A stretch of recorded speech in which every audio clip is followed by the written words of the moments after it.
Very info.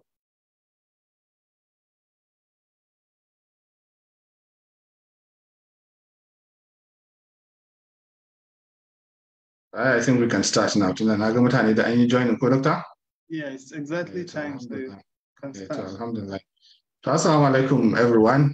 My name is Tariq Ahmed, and as always, on behalf of the organizing committee AYNP, it is my honor and privilege to welcome you all to this timely and pertinent session on skills rather than just degrees. And as you've seen in the tutorials today, we are honored to have in our midst Professor Isa Ali Ibrahim, the First Minister of Digital Economy of the Federal Republic of Nigeria, who will help us understand really why it is crucial to focus not only on academic accomplishments, but on highly sought out fourth industrial revolution skills, such as complex problem solving, critical thinking, creativity, emotional intelligence, and many more. So thank you very much for honoring our invitation, sir. And our agenda, as many of you might already be familiar with, will begin usually by hearing from Dr. Yakubu Udil, who will give us a short opening remarks, and then also talk us through how we can get involved with the Airwave mentorship program. Subsequently, we'll hear from our mentor, Professor Rabia Sadiq Saeed, who will welcome our special guest and also advise us all on how we can really get the best out of this session today. And then, of course, we'll hear from our special guest, Professor Isa Ali Ibrahim, for about an hour, and then we'll have a Q&A session after his talk. So without taking much of your time, I'll just pass on the virtual mic to Dr. Yakubu Udil for his opening remarks. So Doctor, over to you, please. Okay. Thank you very much, Dr. Tariq. Let me start by thanking Almighty Allah for making this session possible. I would also like to send our profound gratitude to our mentor, Professor Isa Ali Pantami, who also is our role model, for honoring this invitation. Actually, the first time I told Prof about the need to organize this session, and I requested that he gives us a suitable time. His only response was, we should just set the time and let him know of the time that we choose, you know, because to him, there's really no pre-time. So this really shows how he prioritizes this concept of mentorship and anything that has to do with the development of and progress of our people. So we are really grateful, Prof. And I believe this is just one segment of our interactions and engagement with Professor. There are many other areas in which Professor has a lot of experience, which we will need to tap from really. So in the future, I hope we will have this similar gesture, and I believe Prof will honor our invitation based on my knowledge of his commitment to the development of our people. So the fact that today I think we have a number of new guests who have not been familiar with what we have been doing. Let me briefly talk about what we do at the Arewa Youth Mentorship Program. So the AYMP actually has been established about 3 years ago by some youth, like colleagues who happens to be from academia, from the industry, entrepreneurs. We just see the need to come together and offer our contribution to our youth. So far, this is our 31st webinar we organized. So roughly, we organized a webinar in a month. This is our 31st session in 3 years. And apart from organizing webinars, generally what we do, we share opportunities to our people regarding jobs and scholarships and entrepreneurial guidance. We do that through our social media platforms, particularly the Telegram page. So I believe many people will want to join after this session. So I will share the handle in the chat box so that people can be able to join. And our past sessions also can be accessed from our YouTube page in case if you have not been able to join before. This session also will be uploaded immediately to the Arewa Mentorship YouTube page, so it can always serve as a reference in the future. So, I would also like to acknowledge the effort of the people that have been contributing to the course of this program. Prof, there are many people who have volunteered to serve as mentors. They share opportunities, they contribute in organizing these programs. So I would really like to appreciate them, and particularly our mother, Professor Rabia Said, who also happens to be our mentor from Physics Department of Bayero University, Kano. So she guides us also, and she advises us on how to move this program forward. So without taking much of time, Dr. Tariq, I think we can commence the program. Yes, thank you very much, Doctor. Yes, you did, what you mentioned is quite right. Prof, despite his busy schedules, did give us some time really to talk to us. Just recently, as he's published a book which is the title of our talk today. That book is quite a lot of interesting information. It's quite there, so it's highly recommended. If you haven't grabbed a copy yet, you do so. But before then, probably I think the best thing for me to do now is to call on Professor to welcome Professor. So we've got, as you've mentioned, Professor Rabia Saliu Said, who's our mentor, to welcome our special guest today. And also, as I've mentioned earlier, to give us a brief of advice of how we can really benefit from today's session. So Professor, thank you very much also for the mentorship. Okay. Hello. Assalamu alaikum wa rahmatullahi ta'ala wa barakatuh. Thank you for the mention, and I want to briefly say that I'm reintroduce myself. I'm Professor Rabia Saliu Said of the Physics Department, a professor of physics at Bayero University, Kano. So aside from my day job, I'm a mentor of boys and girls, men and women. And one of the greatest passion that I have is advocacy for young men and women to, particularly those from Northern Nigeria, to take their place in leadership positions and in the service to humanity. Therefore, please permit me to welcome our esteemed and revered guest, Professor Isa Ali Ibrahim, popularly known as Sheikh Pantami, where we all revere him and appreciate all that he does for the society, particularly for Islam.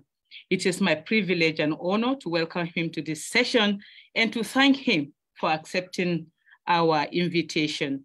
I would like to inform our Prof and Sheikh that AYMP, starting from a humble beginning with the foresight of my students and mentees, and particularly the foremost among them, Dr. Yakubu Sani Wudil, who I'm very mighty proud of for being his lecturer, and also for him having this foresight together with others who have gathered with him. This organization, as it was conceived, has actually grown in leaps and bounds, and it is touching lives. A lot of testimonies we have had.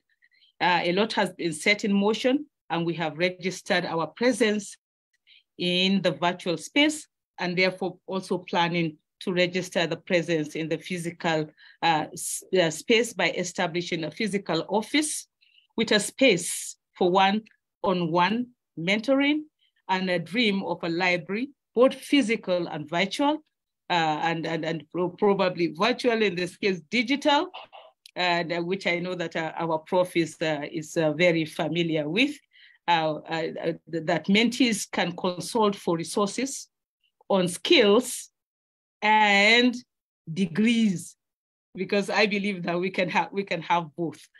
I would like to inform our dear Sheikh that we'll soon come soliciting his help to make this dream a reality. Ladies and gentlemen, our participants today, like I always say, keep a notebook, make sure that you put down all that you are going to learn today, because I know you will learn a lot, which will be very useful for you. I therefore present to you our revered Sheikh, our Professor Isa Ali Ibrahim, and welcome and thank you for being here. Thank you very much, Prof. Yes, I do have, based on your suggestion, I have got my paper and my pen just to take notes of all the interesting talk that we'll hear today. So thank you very much, Prof. Right, really, while I was preparing this, moderation, I thought about where's the best place to start, and I felt probably by citing this famous book, Skills Rather Than Just Degrees, where Prof highlighted that many people find it difficult to get a job they seek even after years of studies. And at the same time, you've got all these employers that have, all these job openings as well that they want to fill in, but then most of the applicants that do put in those applications don't have the required skills in order to fill those jobs. So clearly, as is mentioned, there's a clear mismatch between what employers are looking for and what potential employees have to offer. So really, there's quite a number of questions. How do we bridge, first of all, this gap between what I've just mentioned, the skills that are needed and what potential employers do have, or rather employees do have, and what sort of strategies do we need in order to follow, in order to bridge this gap that we've just mentioned? What have other organizations, what have other countries done in order to bridge this gap? And similarly, what approaches do tech-driven cities like the Silicon Valley or the Shenzhen in China follow in order to accelerate the adoption of these skills? Other questions include what partnership with academia have, what role does it play in bridging this gap? What about corporate social responsibility? How does it fit into the puzzle? What has the Nigerian government done under the leadership of the Honorable Minister? Now, today's session is aimed to answer some and many more of these questions, even though I know the last one, the Honorable Minister might not explicitly answer the question due to his humbleness, but I'm sure we'll hear about some of the strategies that they've developed. So I think at this juncture, I would like to welcome once again Professor Isa Ali Ibrahim.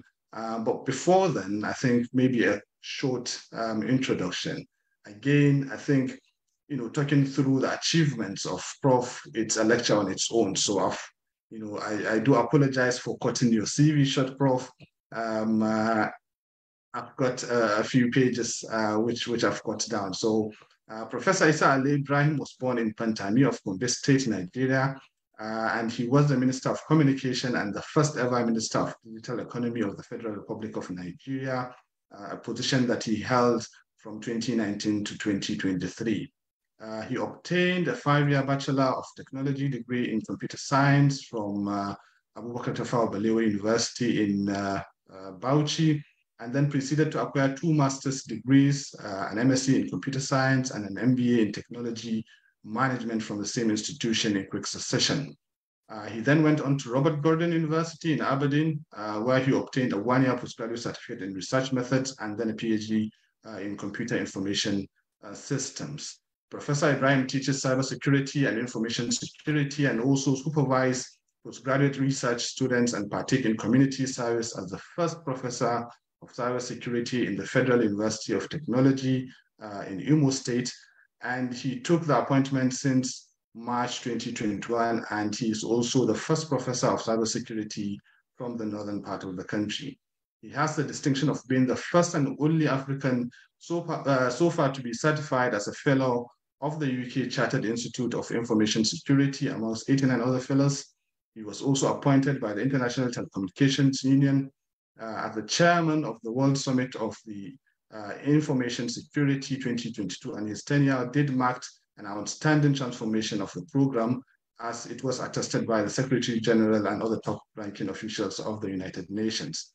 Now, prior to his appointment as a minister, he was the Chief Information Technology Officer of Nigeria, and the Director General, the Chief Executive Officer of the National Information Technology Development Agency, which is NITDA, which has a strong mandate on research, regulation, and development of information technology. As Nigeria's inaugural Minister of Digital Economy, Professor Ibrahim's tenure was marked by remarkable achievements. He introduced a national digital economy policy and strategy and the National Broadband Plan, among other initiatives. And within just about 3 years, he crafted over 23 national policies, leading to pivotal development, like the first National Center for Artificial Intelligence and Robotics in 2021. The strategies such as the revised National Name SIM registration policy that blocked over 2.4 million unregistered SIM cards and enrolled 100 million citizens on the National Identity Database significantly boosted cybersecurity.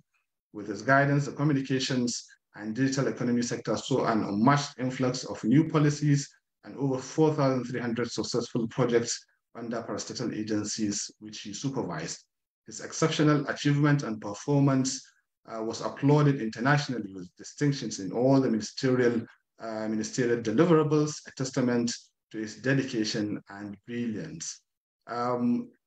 Once again, as I've mentioned, I do apologize for cutting your CV short, sir, but in terms of certifications, Professor did hold several certifications from prestigious institutions, such as Certificate in Digital Transformation from Harvard University, Digital Strategy from both MIT and Institute of Management Development, Lausanne in Switzerland, Strategic Leadership from Oxford University, Bespoke Session on Lawmaking at Sussex Law, and the University of Cambridge Certification in Management, among others. Furthermore, Professor is a recipient of several awards, both nationally and internationally. He was conferred with the prestigious Commander of the Order of Niger in May of 2023, and he's also the Chief Digital Officer of the Federation. He's a well-sought-after speaker delivering convocations, graduations, lectures, and several public and private universities, in several public as well as private universities.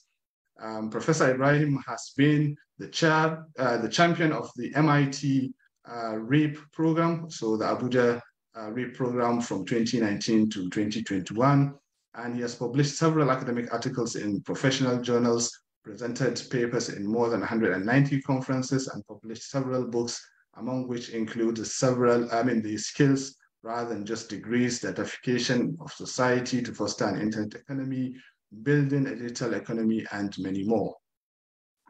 Professor is also popularly known as the Digital Minister. He is a global IT citizen, a chartered computer scientist, a chartered cybersecurity expert, and also a fellow of several institutions as well as societies. He is happily married with children. So thank you very much once again for honoring our invitation, sir. I'll give you the floor now. Thank you very much. The coordinator of the Arewa Youth Mentorship Program, Dr. Yakubu Sani Udil, and also the moderator who has overblown my trumpet, Dr. Tariq Ahmed Galadanchi, our elder sister here with us, Professor from Bayero University, Kano, other academics, industry players, policy makers, youth, entrepreneurs. Good afternoon to all of you. And Assalamu alaikum wa rahmatullahi wa barakatuh. May Allah's peace, mercy, and blessings be upon you. Firstly, permit me to begin by commending the effort of Arewa Youth Mentorship Program or Forum for inviting me to join you here virtually and also discuss even superficially the book I have recently authored entitled Skills Rather Than Just Degrees. Furthermore, I once again use the opportunity to commend this very important initiative of Arewa Youth Mentorship Program, particularly if there is one thing that is missing in Nigeria, particularly in northern Nigeria, that has created a huge gap between successful citizens and others, is lack of mentorship.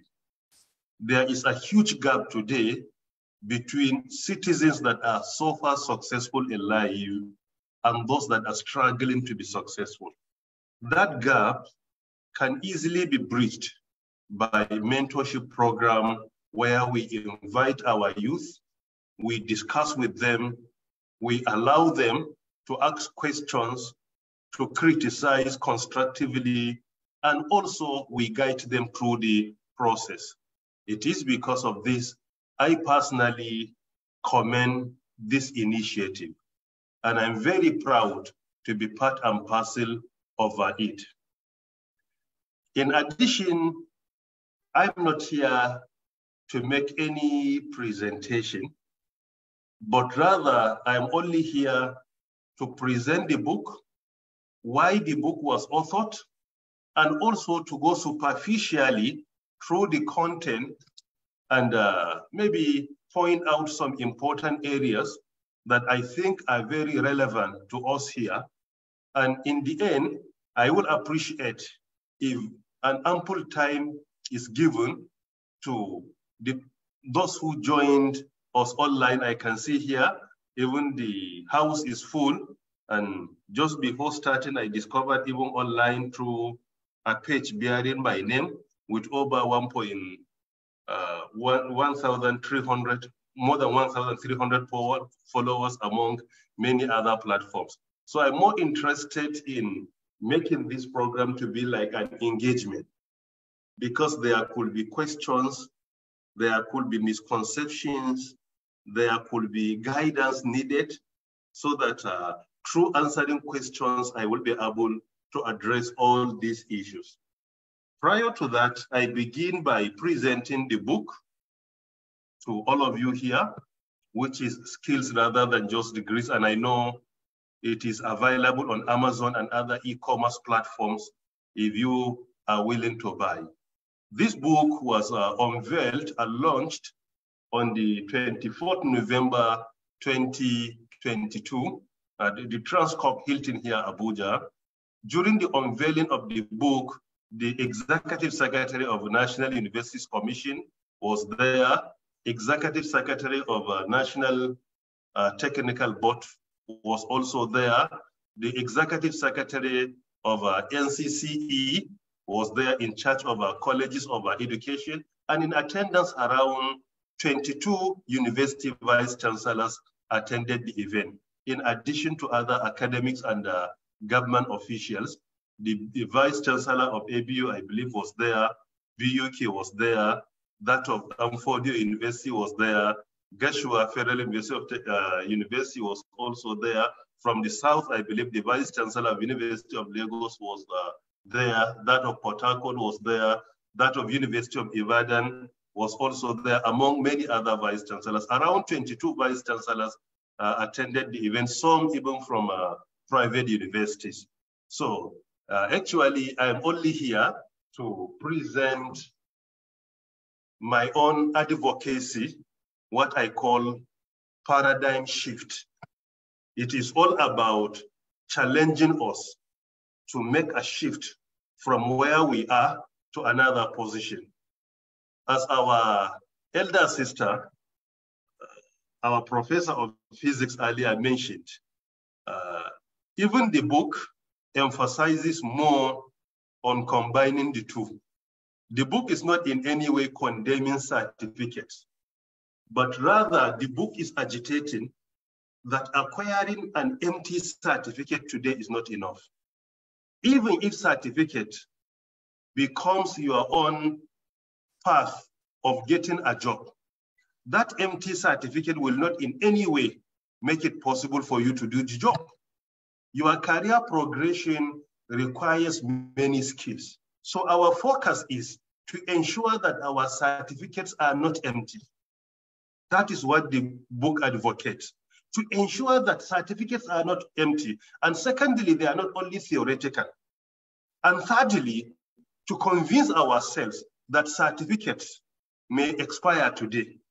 They may not expire officially and formally, but if you acquire a certificate without developing your skills, after a period of time, most probably the knowledge you acquired in the university could not be the up-to-date knowledge when it comes to doing your job or what employers are looking for. So by implication, again, even if you acquire a certificate, that should not be the end of your studies. But the way our environment changes, the way job requirements are changing, you should ensure that even after the certificate, you continue to build on that and acquire many more skills, whether it is hard skills or soft skills or even social skills. As mentioned by the moderator, Dr. Tariq Ahmed, I also attended many institutions, and with all sense of humility, I acquired certificates from degree to MSc to MBA to PhD, and I was blessed to also attend most of the most recognized universities globally. I was in Harvard University, University of Oxford, Cambridge University, MIT, and IMD. And I even served as the champion of Massachusetts Institute of Technology for 2 years. This is also another academic, industry, and government position where we brought together government institutions, academia, and industry to work on certain projects. So actually, what the book advocates is actually, firstly, to ensure that our degrees are not empty. Secondly, during our learning, we should not unnecessarily restrict ourselves to what is being taught in our classes while in university or any higher institutions of learning. Thirdly, after graduation, that should not be the end of acquiring knowledge, but we continue to partake in training and retraining, particularly in obtaining certifications, because obtaining certifications is one of the easiest ways to lead you to more hard skills, soft skills, among others. The book, as I earlier mentioned, was unveiled and launched on the 24th November 2022 with 137 pages. Prior to launching of the book, I shared the draft with so many academics, industry players, and even policy makers, because the book is all about bridging the gap between academia, industry, and also government. So I share the draft. Some of the people that review the draft, firstly in industry, the president of the Microsoft, Brad Smith in the US, and who is also an attorney in the US, read the draft and even wrote the foreword of the book. He's one of the leading players in industry today globally. If you look at the way Bill Gates commends him whenever he speaks about him, you will agree with me that is among the people that are respected globally in the industry. He commended the idea and he sent a personal message to me when he read the book. He said that, I am glad that you have written this book. And he said that I have learned a lot while reading your own draft. He sent a personal message to me. He said that he is highly excited that the book has enriched his knowledge when it comes to the skills that are required in the 4th Industrial Revolution. Furthermore, in Nigeria, Some academics also review the book, like the Vice Chancellor of Bayero University, Kano, Professor Abbas Adam Rashid. He reviewed the book and also he sent his review, which has also been published as part of the book. He commended the initiative and he also bought the idea. The Vice Chancellor of University of Port Harcourt, Professor Ounari Abraham George-Will, reviewed the book also, and he wrote his own review, which has also been published along with the book is inside. And thirdly, the Vice Chancellor of my alma mater, Abubakar Tafawa Balewa University, Professor Abdul Aziz, also reviewed the book, and he sent his review, and that has also been published along with the book. Furthermore, when it comes to formulating even the title of the book, Skills Rather Than Just Degrees, all of them reviewed it and they endorsed the topic. It is in alignment with the content. And the title of the topic also, I personally shared with other academics, like our brother, Professor Salis Shehu, the Vice Chancellor of Istiqama University. He endorsed the title of the book. And also I shared it with Professor Adeyolu Akande, who is another professor also from Oyo State. He reviewed the title of the book, he endorsed, all of them endorsed it. So this is only to show that the book has not only been published by the author, but I brought together people from academia, industry, and policymakers. When it comes to policymakers, I shared it also with His Excellency Babatunde Raji Fashola, the former governor of Lagos State, a senior advocate of Nigeria, among others. All of them reviewed it from government and also endorsed the content. So this is just in summary to show to us that the concept is not only of the author, but rather the author shared even the draft with other experts in government, academia, and industry in order to ensure that we are on the same page when it comes to that advocacy. Particularly, the book agitates for the implementation of a customized triple helix model. Triple helix model is all about bridging the gap and also promoting constant interaction between academia, industry, and government, most importantly, between academia and industry. So it is because of this that I ensure that all our stakeholders in academia, in government, in industry, at least are being represented in the crafting the concept and also in promoting the concept. In addition, in the book, there are 7 chapters. There is no time for me to speak on a larger scale, but I will only go briefly and outline certain things.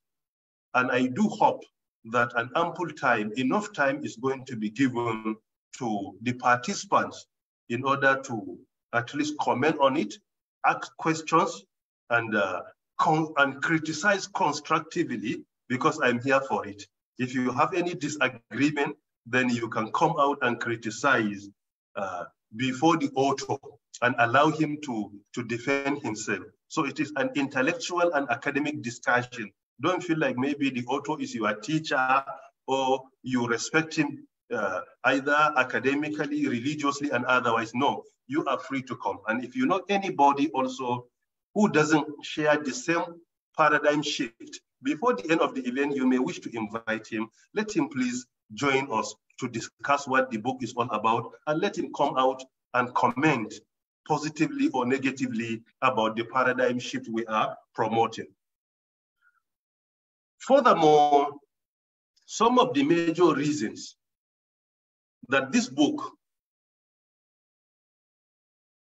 advocates is to shift and ensure that our institutions partake in this paradigm shift of producing potential employees to producing potential employers.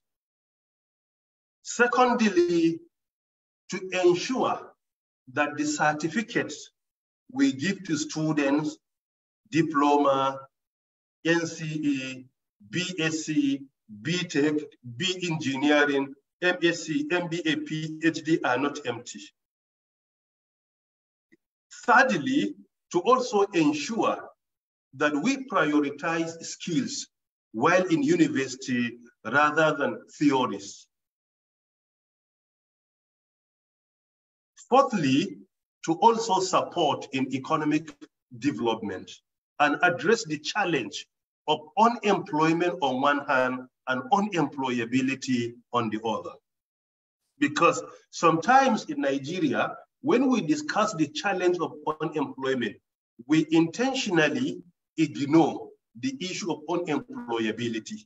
A situation where a student graduates, but he doesn't have the skills to be employed immediately to start the work. So there is a challenge of unemployment in Nigeria, in Africa, in many underdeveloped countries, and even the developed countries. But the challenge of unemployability is the most serious one. Why? Because some people have gone through the training, they obtain the certificates, but when they are employed, they will not be able to do the work. So this is the problem of unemployability. We have unemployed youth, there is no doubt about this. However, we must agree that we have unemployable youth as well. They will not be, they are unemployable. You cannot address the challenge of unemployability without addressing the challenge that exists between academia and industry, and secondly, without making sure that graduates do acquire the skills that are required, particularly in the fourth industrial revolution. I will cite some two examples as I discussed in the book. Firstly, an example of Massachusetts Institute of Technology in the US. I serve as the champion of MIT. One of the concepts they have been promoting is prioritizing skills, particularly innovation and entrepreneurship. In 2016, there was a research conducted which has been entitled as MIT Nation. In that research, it was clearly mentioned that if MIT were to be a country,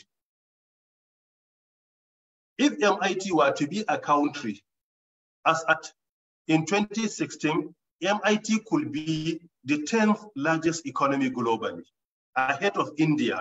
India with a population of 1.3 billion people then. Today, India is the #1 in terms of population globally, ahead of China. So the collective gross domestic product of MIT graduates, the serial entrepreneurs of MIT, at that time was around 2 trillion USD. More than 5 times the GDP of Nigeria as a country then, with 200 million people. Why? Because of the concept of providing skills to their students. So the book is not in any way discouraging you from obtaining certificates, but rather we are agitating and advocating for adopting a model like that of MIT in the US, where our graduates, our students are going to be provided with skills since from their first year to their graduation, so that when they graduate, they will not have the problem of unemployability. Another example, and my participation and being the champion of MIT to promote skills development, that is what motivated me in 2020 to come up with the concept of having Nigeria Startup Act. Today we have Nigeria Startup Act 2022, which was signed by the then President Muhammad Buhari on the 19th of October 2022. That, if you look at it in our area of ICT, it is all about providing the supports that are needed for our citizens to acquire skills. And this is the same concept that has been used in places like Silicon Valley. After the draft, MIT sent a letter to me. We had an engagement with the university where they indicated their willingness to learn from our initiative in Nigeria. Furthermore, another example is the Indian Institute of Technology, that is IIT. There are many campuses of IIT in India, whether in Delhi, in Shenzhen, and Mumbai. So they had many campuses. The university was established in 1950. The concept of the university is to provide skills for their citizens. And if you look at even the percentage of accepting students, is mind-boggling.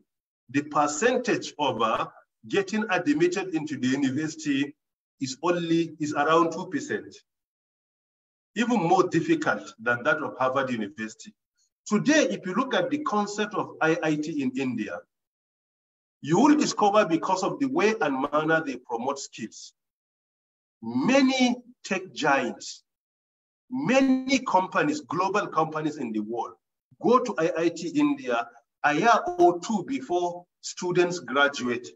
They even ask them to come and work for them.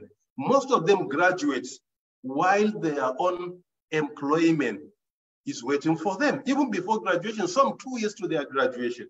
And secondly, the concept they promote in IIT is to also ensure that students do not focus only on becoming employees, but rather they focus more on becoming employers after graduation. Because of that concept being promoted by IIT in India, you will discover each graduate of IIT is averagely an employer of 100 people globally. Each graduate is not just an employee, but is an employer. And if you take the 30 major tech companies globally, you will discover that 28 out of 30 graduated from IIT or an institution that is an affiliate of IIT. 28 out of 30.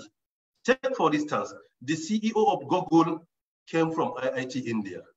CEO of Microsoft from IIT India. CEO of Adobe came from IIT India. Many CEOs globally, 28 out of 30 came from that institution. Why? Because they ensure their students do obtain the skills that are required. Another concept of IIT is when you are enrolled as a student, from your first year, you will be challenged to come up with your startup, just like your company. You will go and register your company, your concept. Throughout your period of studying, you will be guided on how this startup will become successful. By the end, when you graduate from your university, automatically your company graduates along with you. So with any employment or not, you are automatically an employer after your graduation. That is why most of their graduates, immediately they graduate, you will discover they start employing others. And that is why you will discover that the economy of India is growing by the day. As at early this year, according to the International Monetary Fund, India was the 5th largest economy. Number 1, the US, number 2, China, number 3, it was Germany, but now Japan, number 4, Germany, number 5, India.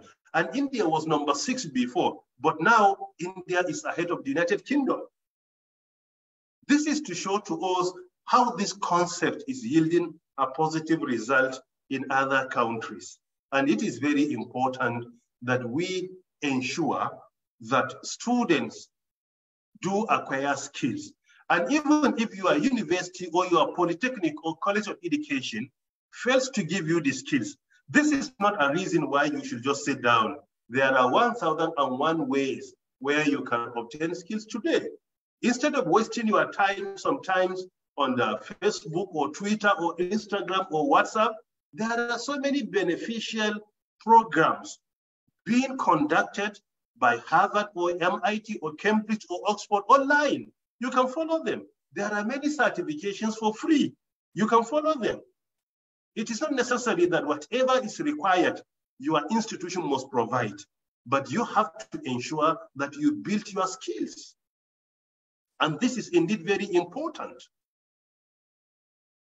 Furthermore, the issue of we can safely categorize skills into 2 or into 3. Firstly, hard skills. Hard skills are usually being taught in our schools. However, we usually prioritize the theoretical aspect over and above the technical aspect of it. Hard skills are also called technical skills, meaning the technical skills or the technical knowledge you acquire, sometimes through hands-on training, like programming, how you write a program, or mathematical skills, how to solve certain problems, or skills in physics, where you try to solve certain problems in physics, or blockchain technology as part of the fourth industrial revolution, or artificial intelligence, or robotics, cloud computing, among many others. They are called hard skills. So usually our syllabus focuses more on hard skills, and even the hard skills, mostly they are theoretical. Even if your institutions has not provided the hard skills that are required, except the theoretical aspect significantly, you have to create time out of no time to ensure that you acquire these technical skills, particularly in your area of study, whether you are in computer science or physics, or you are in electrical engineering or any engineering, whether you are in social sciences, in economics, accounting, or any field, you will discover that there could be certain skills that require you to learn hands-on, whether it is an application or a system or problem solving, among others. As a student or as a young person, your institution may not be able to provide whatever is required, but I strongly advise you, even if that is not provided by your institution, you have to come up with your plan to ensure that when you graduate, you will be able to defend the certificate you have obtained. Let us remember that the priority of attending an institution is not just the unit certificate, but rather the knowledge, the education you acquire through the years you spend, not only the certificate. Because this misconception must be corrected. Only last year, I don't want to mention the university and the personality, but we have all read. A graduate of a university went to that university with his certificate that since his graduation, he couldn't find any job. So let the university refund his school fees, and he was willing to give them the certificate. So look at our wrong perception. University is not only to give you certificate, but to ensure you go through a training. That certificate is just to validate the training you have attained in that institution, the education you have obtained, but it's not the target. The target is the knowledge. The certificate is only to validate. It's just like an evidence that you have attended that institution, but it's not the priority. The priority is what you are being taught in school. That is the priority. And that is why even on the certificate, it is clearly written that the certificate is awarded to you in learning, in character and learning. Look at it, in character and learning. So the student did not return, or the graduate did not return the training or education he acquired from the university, but he returned the certificate. So this is a misconception that we must address. And today, most of our youth forget about the importance of that training they are going through. They only focus on the certificates. If a teacher comes into their class or a lecturer comes into their class and say, there are two alternatives. You either attend the course, and at the end of the semester, any grade you get, I will award it to you. Or you leave the class throughout the semester without attending any classes, without writing any test or exam. And at the end of it, I will give you B as your grade. Many students will decide not to attend the class, and at the end of the semester, they will be given B grade. That is better for them. Why? Because we prioritize grades and certificates over and above the training, education, and knowledge being provided to us while in schools. So the certificate is not the priority. Certificate is only to validate what we have been taught. If you buy a car today, there is a receipt. Receipt only is not what you buy, but it's just an indication that you have purchased this car. If you go to a hospital, you pay a certain amount of money for a medical treatment, usually there could be a receipt. Either that one to be given to you in hard copy or in soft copy. In any situation, you are not paying for the receipt, but for the services to be provided for you. The same in a hotel. So the paper given to you is an evidence that you have attended these institutions and you have gone through this training. We should avoid prioritizing it and focus more on the training. And to show to us that many developed countries are adopting this paradigm shift. In June 2020, the then president of the US, President Donald Trump, signed an executive order directing the largest employer of labor in the US to prioritize skills in the process of employment over and above paper certificates. Why? Because skills can do the work. Paper certificate without skills cannot do the work. And the aim is to ensure that the work is done. So in the US today, they have an executive order that was signed in June 2022, prioritizing skills over an empty paper certificate. And this has been adopted in many tech giants globally. There are many tech companies that if you go, they will not ask you for any university you have attended or any polytechnic. They are after your skills. What can you do? If it had skills, what did you develop? Secondly, we have soft skills. Soft skills are largely missing in our curriculum. They are largely. However, the recent effort of Professor Abubakar Adamu Rashid, before his resignation, it was commendable because it was an effort to bring social skills, soft skills into our curriculum. When they developed it, he shared it with me officially for me to review and advise them. And I look into the new curriculum. I worked on it for almost 40 days and I submitted all my observations in writing and the amendments to be included. And he accommodated all of them and he appreciated our humble effort.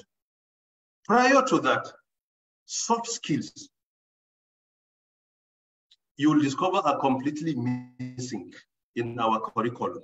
Soft skills, there are many of them, but the World Economic Forum, WEF, conducted a research in 2015 and also repeated this same research in 2020. That of 2020 is the most recent. The research they conduct usually after five years or thereabout is to look at the job opportunities in the world, the skill priority in the world that you must obtain before you compete globally.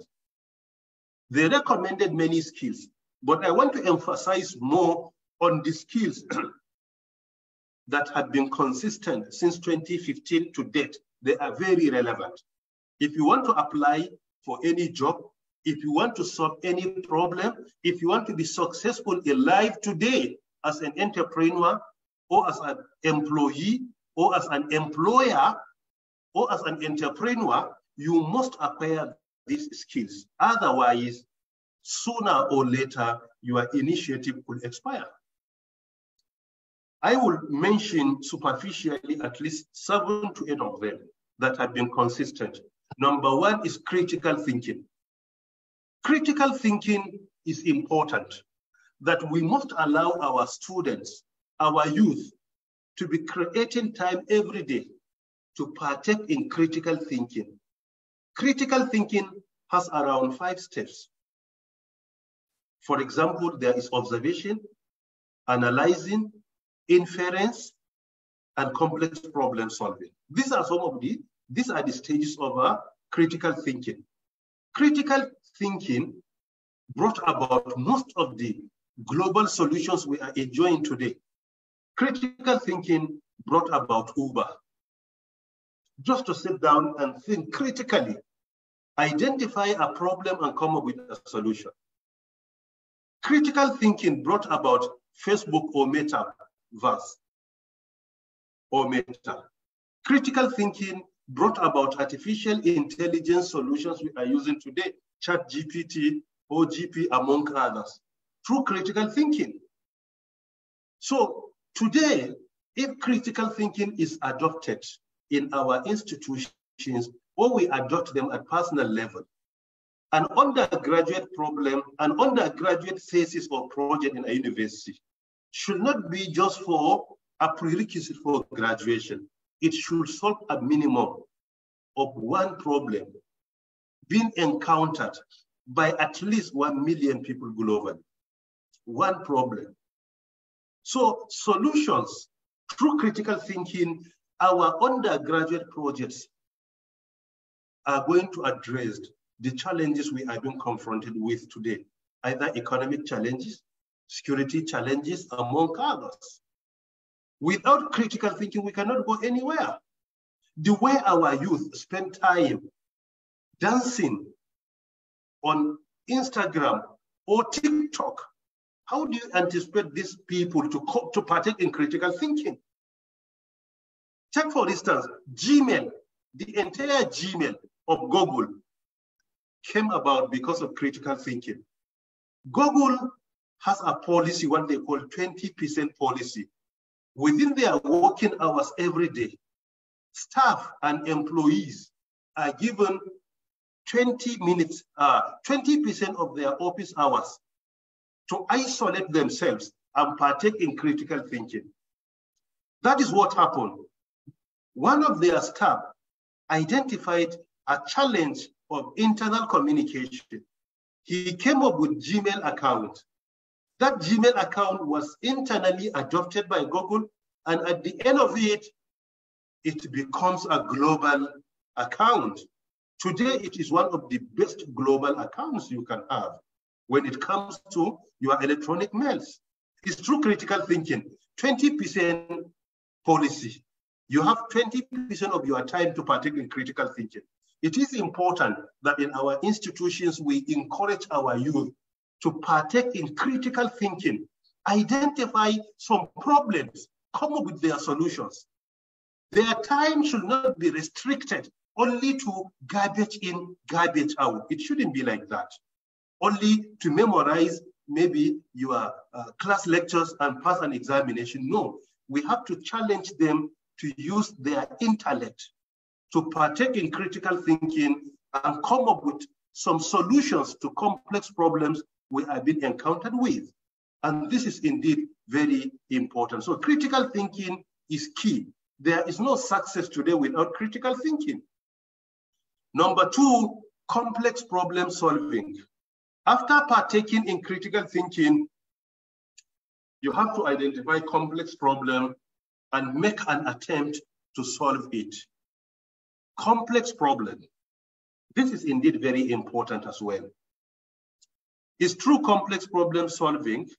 Today we have Amazon. Jeffrey Bezos came up with the idea of Amazon around 1994. Up to 2003, 9 to 10 years without making a profit of $1. But he was very consistent and steadfast. By 2017, he became the richest person in the world. He doesn't have any shop where you go and purchase. He only establishes a platform and maintains it, where potential buyers on one hand and potential sellers on the other interact. And through their interaction and transaction, he gets something out of it. And through that process, he became the richest person in the world. Why? Because of critical thinking and complex problem solving. And this is why mentorship is important. Number 3, creativity. You can say creativity, or you can say creative thinking, or you can say thinking out of the box. Thinking out of the box, people are solving this problem through following this route day in, day out. You have to challenge yourself and find another solution to the problem that could save cost, time, and more efficiency and effectiveness. So this is what creativity is all about, thinking out of the box. When I was appointed in a public office, I inherited 9 challenges in our sector where all people believe that these problems had no solution. When I came on board through creative thinking, all these problems were solved within the first 1 year, all of them. So try to delete the word impossible in your dictionary. Try to delete it. Try to be optimistic. It's important. If you are not optimistic, you could be wise. Any problem is, this is impossible, impossible. People that are saying impossible, they could be wise in saving their energy, but they will never provide a solution to the world. So try to be optimistic. Any problem must have a solution. Don't agree that this is not possible. No, we must try another solution. Try to come up with the possible solutions to it. That is why thinking out of the box is critical. There is no problem that has only one solution. If this solution is not applicable, try to find another solution to that problem. Ignoring the problem will never be a solution, but finding a solution to it is necessary. So creative thinking or creativity or thinking out of the box is important. And this is what they promote in MIT and in IIT, the 2 institutions I earlier cited. You will discover that any problem, you will be challenged to think out of the box and provide a solution to it. Number 4 is coordinating with others. Coordinating, to learn how to coordinate. And this is also very important, to know how to coordinate with others while working at higher level, at lower level. Why? Because there is what is called collaborative thinking. Collaborative thinking is not just about you to think alone. No, there are some problems that require 2, 3, 4 or more people to interact, work together and find a solution to it. That is why coordination today is a very important soft skills, because soft skills are not technical. They are more of a behavioral and interpersonal habits you display. Your behavioral habits and your interpersonal habits. They're very important. So coordinating with others is also very important. Many systems fail due to lack of coordination. Coordination with others also brings about your connection. Sometimes people fail to realize even the connection you have with other people that you think they can intervene and help you at certain times is part of soft skills. The connection you have with people that, okay, you are trying to solve this problem and you need someone's intervention, either technically, physically, logically, or any form. That connection is a skill. That is why IBM conducted a research. They say career management success has 3 ingredients. They say number 1 is your performance. Number 2, your image. Number 3 is exposure. Exposure is coordination. And they say exposure carries 60% of your success. So coordinating with others, how to interact, the quality of your network, that when there is a challenge, the people you can reach out to intervene in their area, that is what we call connection in Nigerian language. It's a skill. And it's part of your coordinating with others. These others could be your mate, could be superior, could be your subordinates, and they could be anywhere. So coordinating with others is also very important. Take, for instance, coordinating with others, salvage Mark Zuckerberg. When he was a university student, he came up with the idea of Facebook. And he got the idea of Facebook from a Nigerian, as he personally admitted. Mark Zuckerberg got the idea from a Nigerian.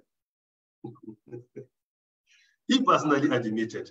So when he got that idea on how to come up with that solution to a problem, he got the idea from a Nigerian living in the United States of America. He was challenged, he was requested to sell his own startup. At that time, around 100 million USD, which is a huge amount of money today, particularly in our local currency, 100 million USD. So he was tempted, but he reached out to Steve Jobs, one of his mentors. He said, I was confronted with this amount of money as a student. I need the money. Please advise me whether at least to sell or not. Then he said, I will not advise you, but I will give you 3 words. He said, travel, disconnect, and reflect. So he traveled to Asia around India. He disconnected from people and he reflected. He decided not to sell. After a few years, he became the 4th richest person in the world. So this is mentorship, and this is also coordinating with others. When you are confronted with a problem, other people are there to help you, to guide you. They were there before you. They solved the problem. By mentoring you, they will provide a solution to you that will save your time, your energy, and will also minimize your mistakes, among others. So coordinating with others. Number 5 also is project management. How to manage a problem, a project. That project could be formal project, could be informal project. How you manage your project is another very important soft skills. Any project you embark on, your studies is a project. Your business activities is another project. Your career is your project. Building your house is your project. Getting married is another important project. So there are formal projects and there are informal projects. So the way you manage your project is an important soft skill that is very important towards you being successful in life. Number 6, also judgment and decision making. Making a decision, taking a decision is a very important soft skills. Your judgment and the way you take a decision. And that is why emotional intelligence is also important, because if care is not taken, and if you do not have an excellent emotional intelligence mechanism, you will be misled in your judgment or in your decision making. So that is why your own IA is very important. Your emotional intelligence, your EQ is very important. So these are some of the soft skills that are important. I only mentioned them superficially. If you go through the book, you will find many explanations, and you will find also more and more elaboration on that. As a student, today, if you look at even the concept being promoted in developed countries like Switzerland, they have one of the best system of education. Finland, they have one of the best system of education among others. You will discover that they promote this concept of hard skills and soft skills. That is what they call dual education. Today, at primary level, in developed countries, children are being taught soft skills, critical thinking, complex problem solving, thinking out of the box, project management, judgment and decision making, among others. They are being taught. So it is because of this that we advocate that our youth today in Nigeria, in Africa, in other developing countries there is need for us to ensure a maximum utilization of our intellect.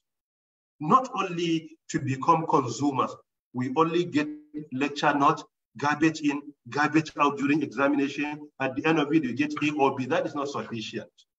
You are to be a problem solver. You are to be a job employer, not only a job employee. You are not in any way being requested to follow solutions provided by others only.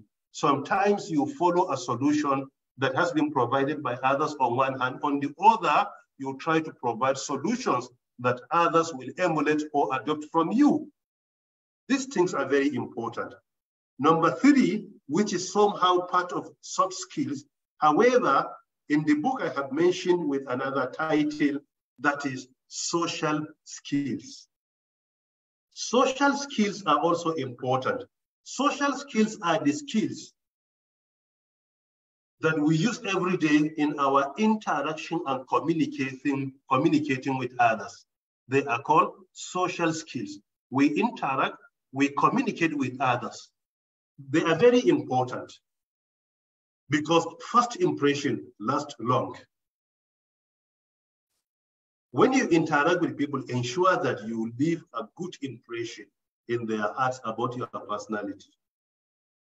Through your generosity, your kindness, through your humility, through your respect for others. You treat them as human beings, not because of the position they occupy, but naturally as a human being, you must respect other human beings. So part of social skills, make it your habit. You smile to people. You have nothing to lose. I come across you, I smile, I greet you. Hello, assalamu alaikum. Can I help you? There is nothing to lose. It gives you more peace of mind at personal level. Secondly, you should learn how to use certain words like thank you. Anyone that is kind to you, he helps you, thank you. Your lecturer, your student, your friend, your neighbor, you don't know him, but he helps you, thank you. Using the word please. Can I help you, please? Please is very important. Sometimes using some signs of respect, using sa, ma, yalla boy, ranke Allah shigafarta malam. These are part of what they call social skills. Today, our youth, because of lack of mentorship, particularly in northern Nigeria, even social skills are missing. A graduate will be employed. He doesn't even know how to respect others. He doesn't even know how to appreciate. Part of social skills, holding doors or holding door for others. When you enter into a place, somebody is behind you, hold the door for him. It's part of social skills. Just a bit behind you, hold it for him. Part of social skills, we give more and we anticipate less.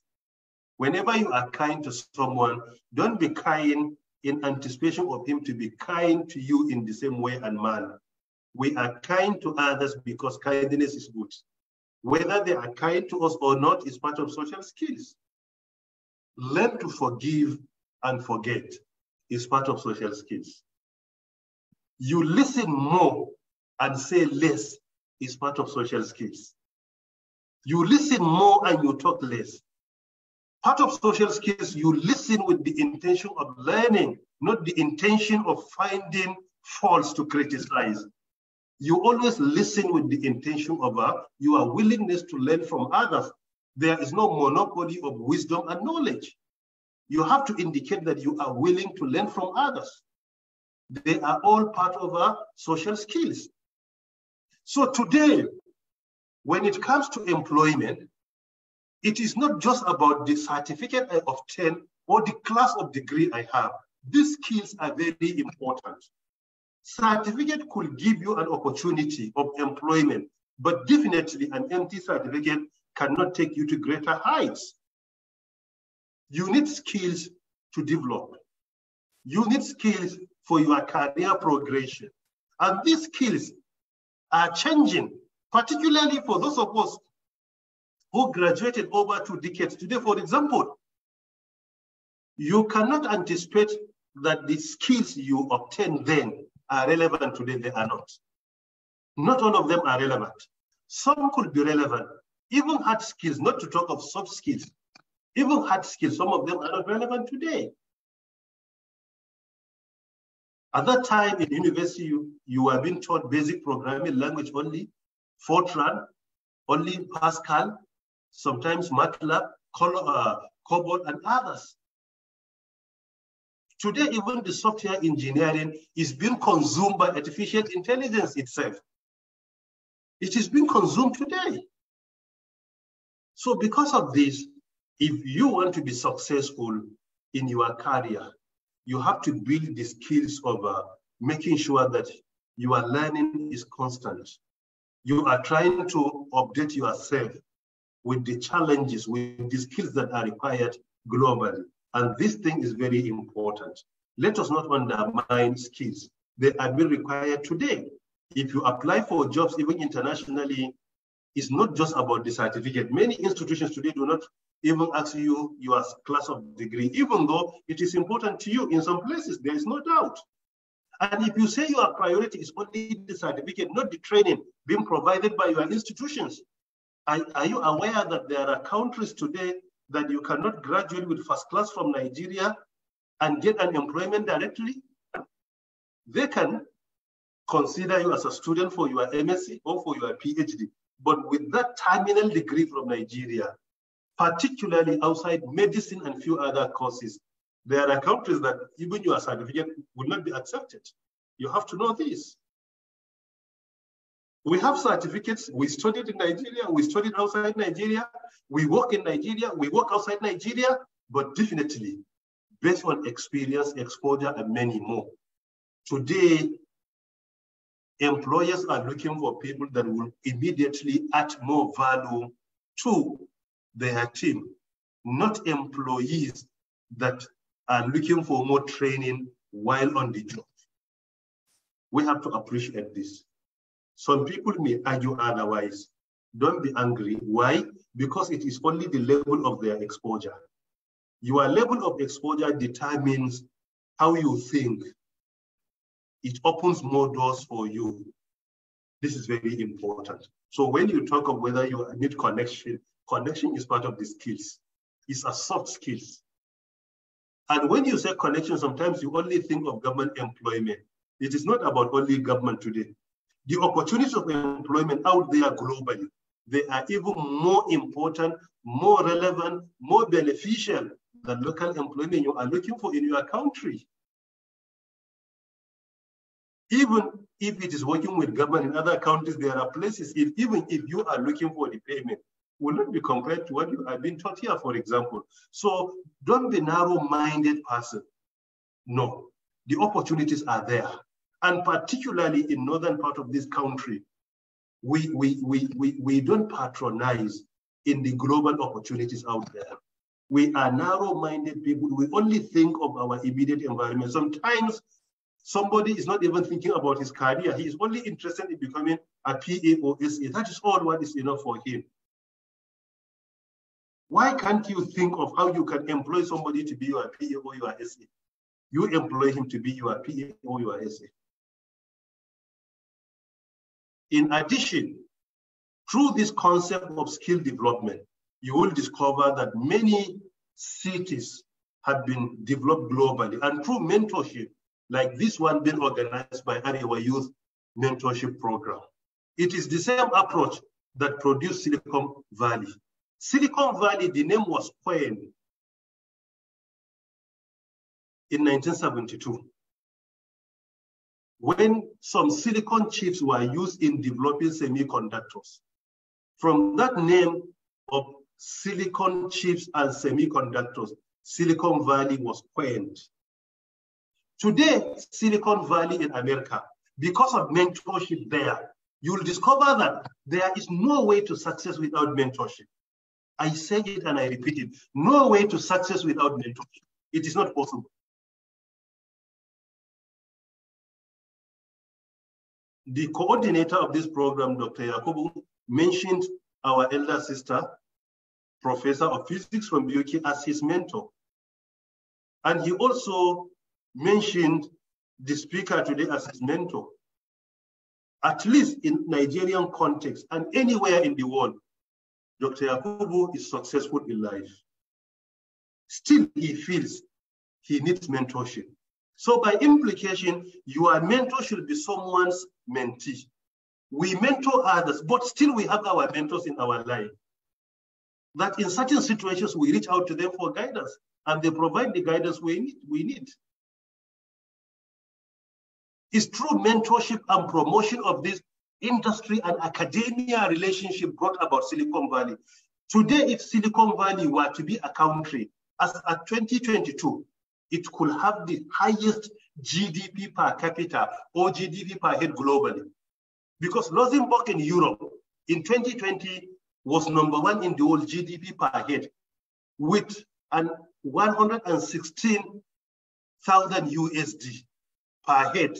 Silicon Valley, if it were to be a country, even then it will have around 128,000 USD per head. By implication, $12,000 per head ahead of even Luxembourg, the country with the highest GDP per head in the world. Why? Because of making sure of this academia and industry relationship. You get skills, hard skills, soft skills, social skills, and there are mentors there every day to guide you. Mentorship. Take, for instance, Bill Gates. Bill Gates was mentored by Warren Buffett. Warren Buffett is the most successful investor in modern history. Even recently, when there was a crash of some banks in the US, like the Silicon Bank, the US government reached out to Warren Buffett for guidance. The economy was in problem. So immediately they reached out to him how to turn things around. Look at even government of the US was being mentored by Warren Buffett. Mark Zuckerberg was mentored by Steve Jobs, among others. Steve Jobs, one of the co-founders of Apple.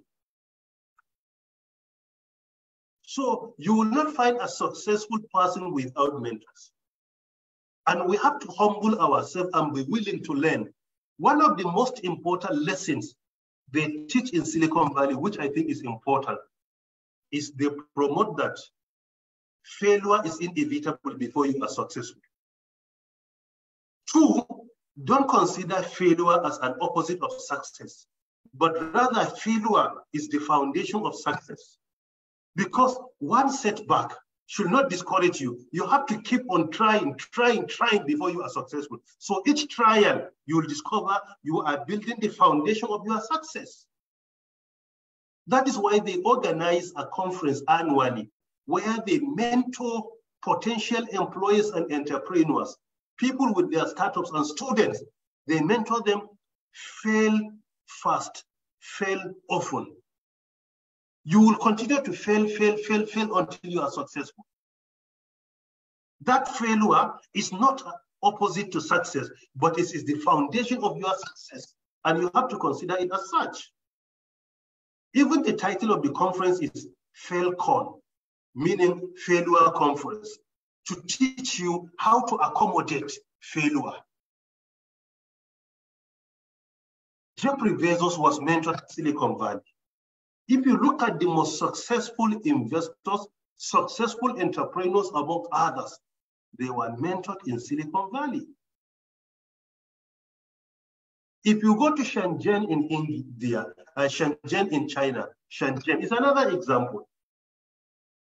You will discover that there is mentorship. Look at the way the economy of India is developing. And they don't have problem of unemployability. Some even without certificates, they will come and do a work that people with certificate in the area cannot do it. So try to delete the word impossible in your dictionary. Failure once, twice, 3 times or more should not discourage you. Keep on trying until you are successful. Jack Ma in China, he applied to Harvard University 10 times without being accepted. He kept on trying. 3 years ago, he was the richest person in China. And if you look at successful leaders in the world today, they were mentored by others. Whether Muhammad Mahathir in Malaysia, whether the president of United Arab Emirates, whether the leadership in the Kingdom of Saudi Arabia, whether president in the US, like Barack Obama will admit to you his mentors. So mentorship is part of what I agitate in the book. There is a section particularly on mentorship. And I also outline clearly mentees and their mentors. And you'll discover the mentees are leading the world today. It is not about you, but people that are willing to allow you to climb their shoulder and see where you cannot see without being on their shoulder. This is indeed very important. So to save our time, I am of the opinion it is better to make it brief, since the book is available online on Amazon and other e-commerce platforms. If you go through, you'll discover more and more explanations about the issues I have discussed here. Continue with your studies. Acquire your certificate, but ensure the certificates are not empty. Secondly, I'm telling you based on experience that today, certificates alone are not enough. They are relevant. They could be relevant. They may be relevant, but they are not enough. When you acquire them, that should not be the end of your learning. Continue to learn, relearn, and unlearn. Learning should be throughout your life. Prioritize your skills development, particularly soft skills, and also your social skills. When it comes to hard skills, there are many certifications. Ensure that you acquire them. Your certificate is obtained through the formal education you enroll, but certifications give you more skills. They give you more skills. Both of them could be relevant. Your certificates on one hand and certifications on the other. I am working on a book on certifications that will guide you to your success on hard skills, soft skills, and social skills. In addition, I have another book that could be out of the press, most probably end of this month or early next month, entitled A Scholar's Journey, Navigating Academia. I only documented my 20 years in the academia with hard skills, soft skills, and social skills. And if the book is available, I believe you will know. And if you go through, you will discover certain things may be beneficial from what we have gone through in our life before we attain the position where we are today, either academically or policy makers or religiously, among others. I only documented that, it is not my biography, but rather documented some lessons. The book has over 320 pages. It's a bit bulky, but still very relevant, particularly to our younger ones that are willing to learn from the little experience we have acquired.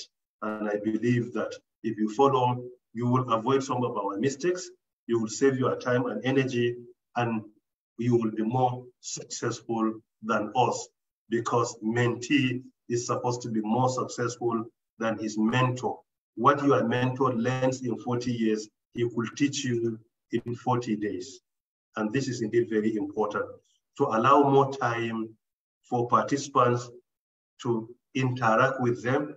I will appreciate the coordinator and the moderator to please allow them to come forward for that. So permit me to shut down my presentation from here without clearing the screen. Thank you very much for listening.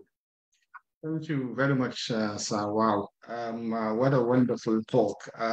Usually, I do kind of summarize what speakers have said, but you've also done that job for me, sir. I guess because of that, academia expertise, you've already, spent quite some time provided a detailed talk, and then at the end of the day, summarized everything. So we really appreciate it. Thank you very much for that. Maybe I'll just pick on a few things that you've mentioned pertaining to some of the skills. You did classify the skills, as you did in your book, into hard as well as soft skills. And some of those skills you've mentioned, for example, when you're looking at the hard skills, you did mention that that could be mathematical skills, for example, programming skills, AI, cloud computing. These are sort of skills that we learn in our universities, but the problem is most of those tend to be a bit theoretical as well. So we have to kind of get the practical aspect of those skills as well. And then what you did mention is for students to really prioritize, getting those skills, not just focusing on the certificates. You did give an example where quite a number of students, if they're given the option to choose whether to, be participating in the class, get the skills, get the knowledge, and then be awarded the mark that they get at the end of the semester, as well as another option where they don't have to attend, all they have to do is just be awarded a pass. Quite a lot of students would do that, which is really, really unfortunate. And really, I think we'll have to switch that mentality from, just wanting to get the certificate just to graduate to really getting the skills. Now, in terms of soft skills, you've mentioned quite a number of soft skills. You did mention things like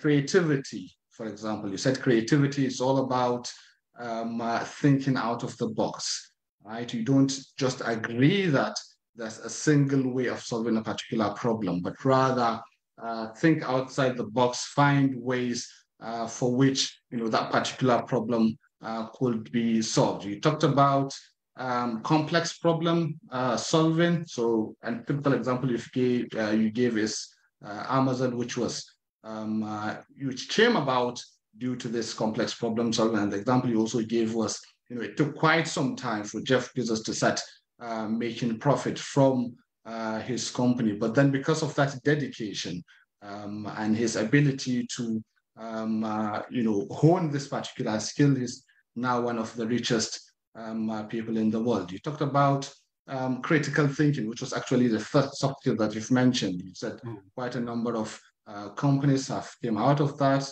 for example, Facebook, Uber, and a very important advice that you've given is for our graduate projects to focus on, solving a number of the challenges that we're focusing or that we're, experiencing, rather than just, getting some outdated research project. It should be problem-centric, try to provide solution to the problems that people are facing. And one of the example you gave was how Gmail came about with, or rather Google came off with the policy of the 20% time policy, where the employees get to have time to critically think. And from that, the Gmail was developed. We talked about coordinating with others as well as collaborative thinking, because as you've mentioned, a number of problems require more than one person to solve. So you need to be able to collaborate with other people in order to solve some of these complex problems.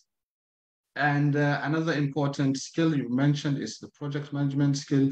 Quite a number of time we take this for granted.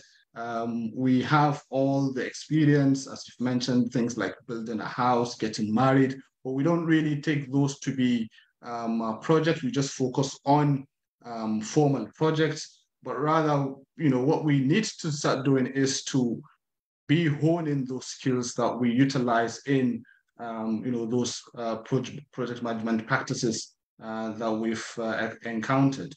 We've also talked about judgment and decision, how, you talked about a number of countries like Switzerland, where they have a kind of a dual education system that looks at both the soft as well as the hard skills. Another important thing that you've mentioned is social skills. Now, these aren't just you can classify this in a way more to the soft skills, if I may do that, if you allow me to do that. You're looking at how you communicate or how you interact with other people. Very, very minor things that you might take for granted. The need to be generous, to be kind, to have that humility. And as you've mentioned, small things like just smiling to someone or holding the door to someone that's behind you, saying things like thank you and please.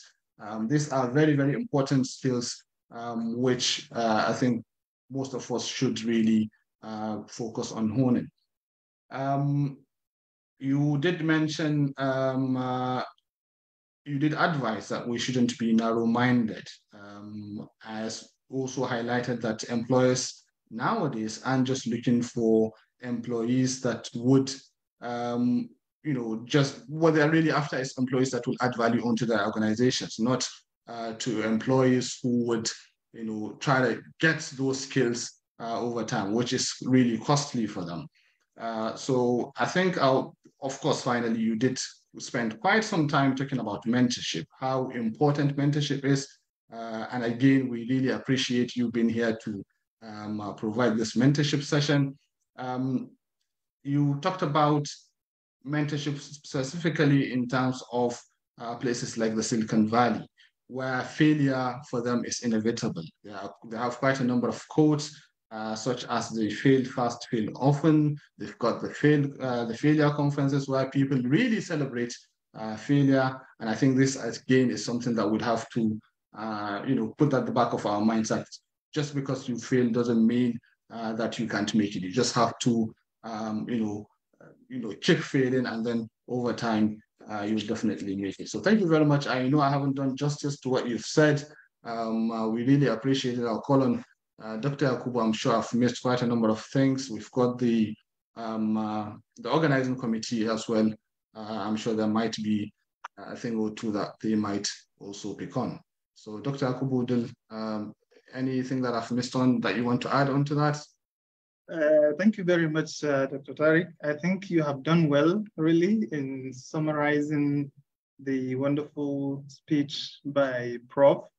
I just remember that I was asking Prof if it is possible, maybe he could use slides, PowerPoint slides, to make his presentation. But then he said maybe he might not need it. Now I really understand why he would not need PowerPoint slides. Thank you very much, Prof. So I think we can go to the next phase of the presentation of the session, so that we can allow people to interact with him. Right, okay. So yeah, as Prof did mention, I think yes, of course, it's very good to be interactive, to get, all those questions, all those comments. So I think we'll start with the Q&A session right away. Quite a number of people have read the book. We've had a discussion within the organizing committee, and I think, first of all, I'll call on Dr. Fauzia to ask her question. I know she has a question. Some of us have mentioned probably would be a bit biased, starting with some of the members of the organizing committee. Dr. Fauzia Yakubu, do you want to unmute yourself? Sorry, Dr. Fauzia, do you want to unmute yourself and ask your question, please? Yeah, can you hear me? Yes, we can hear you. I don't have a question. I just have some things to share or some things to add regarding what Prof says. Bro, Barkad as well. Thank you for coming. And before I start, and before I start, maybe at the end, I would like you to So I would like to share like some inspiring observation about students here, which I believe we can adopt for your own success. What I notice here, many students have kind of part-time jobs, such as waitressing, sales position, and so on. Like Basarena Aiki. So this job not only provide them with valuable skills, but also help them kind of cover some part of their tuition and other expenses. So I believe like I'm just calling on students, especially the ones that are complaining yanzu an ƙara tuition. So you can start maybe going working. You can go to like Sahaj store, Quarry, and so on, and just go there and start doing some part-time job. Believe me, you will get some valuable skills there. So I believe by the time you finish your degree, you have all those kind of skills that Prof is talking about. And remember, it's just for you to present it in your CV. Sugarcoat it, for example. You can write, during my first degree at BUK, I work as a sales person at Sahaj store. In that role, I suggested implementing Excel to track sales and customer data, leading to improved sales and accountability. So you have like, show that you have those experience, because some jobs like you will see, they will say they require, after you finish your NYSC, they will say they need like 2 years of experience, blah, blah. And then you'll be wondering, me that I just finished my degree, how am I going to get those experience? Believe me, you can get those experience as you are doing your degree. And also another thing I would like to share is I started getting computer skills during my secondary education. And even at that time, when my father was taking me to those computer school, I did not understand the impact. It's when I started getting jobs, I now understand why he was taking me to those computer school. Believe me, all the jobs I got, I can assure you, most of them is because of my computer skill. So thank you, Prof, for coming to give us this talk. And I hope we are all going to benefit this and work on it. Thank you.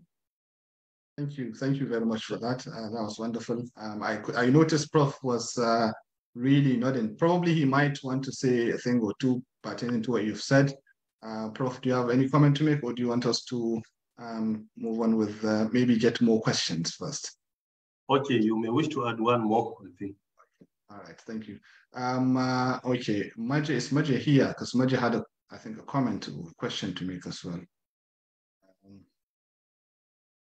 Can we unmute Maji, please, for his question? Yeah, I think I'm already on mute. Okay. Yeah. All right. My name is Maji Haruna, and I just wanted to actually don't have much question, but I wanted to take a moment to thank Prof for joining us here, and also for giving us a very wonderful presentation, and for writing such an insightful book actually in this very time. I have read the book, and it has really helped me as well, despite that I have gone through several certification and do from BSc to PhD, and also make many other studies in a different institution. But currently where I work, because I moved from academia to an industry, reading Prof book helped me to make some huge adjustment to myself as well. And I would like to thank Prof for that. Also from the book, actually, I have, I read through actually the future of the work that is currently, that we have seen a rapid change in the future of the work. So I wanted to ask Prof a question here, or want a Prof to make a remark, particularly to the government in Nigeria, or to the universities or state government, on how are they going to, or how are they planning to actually improve the situation to our youth, because we have already seen how the future of work is changing rapidly in the workplace. What are they planning at the moment in terms of meeting this world demand? We do lack a lot especially in the areas of innovation and lack of creating some vocational and technical trainings. Previously, I know there are so many things like that in Nigeria, but I think we do have less of it at the moment. Can Prof please advise our university and the government in terms of making more effort to bring more changes in the sector, And another thing is maybe by creating more apprenticeship opportunities for our younger generations, because if we can have such opportunity, I believe there would be a lot of skills that be acquired by our future generation. I don't want to keep talking. Sorry to cut you off. Yeah, sorry to cut you off, Doctor. Like to stop here and thank Prof for his own time, and thank everyone for from the organizing committee and also those people who join us here. Yeah, that's it for me. All right, thank you, Dr. Moji. Thank you very much. Prof, you've had those two comments and a question from Dr. Moji. I think I'll give you a floor. Okay, so Alhamdulillah. Once again, briefly, I begin by commending Dr. Fawzia Yakasai for reminding our youth about certain opportunities available out there, in which I spoke about that in the book also on freelancing, which is very important, that as a young person, you can have multiple employers through freelancing, which is dominating the world today. Many people or institutions are not looking for permanent staff or permanent employees. They are looking for people that can do the work for them, irrespective of their location. So through freelancing, you can work for 10 institutions. And location doesn't matter. You can be any part of the world, but you can work for them. Take, for instance, in Google, more than 30% of their staff in 2020 are working for them through freelancing, not full-time jobs. So I think it's important. I am glad what she has achieved, even as a student, and also her encouragement and challenge to us to allow our daughters and our wives to study, which I think is very important. Allowing our daughters and our wives to give them all the support they need to be successful in life is very important. And I'm glad to say that I believe the reminder is important, but most probably I'm on track. At the moment, I have 3 daughters in university, 3 biological daughters in university. So, which is encouraging. One of them is in final year studying medicine. I have a daughter studying international relations. I have a daughter studying information technology. All of them are in university. So I am proud to be one of the fathers and parents that sponsor and support their daughters. My wife obtained her first degree in my house, from first year to final year in my house, not outside. So we got married at the age of, she was around 16. At that time, 17 years, around 17. At the end of her secondary school, immediately I enrolled her into university. And she obtained her degree, starting with even NCA before degree. So this challenge is important. And I always encourage them to continue to further their education.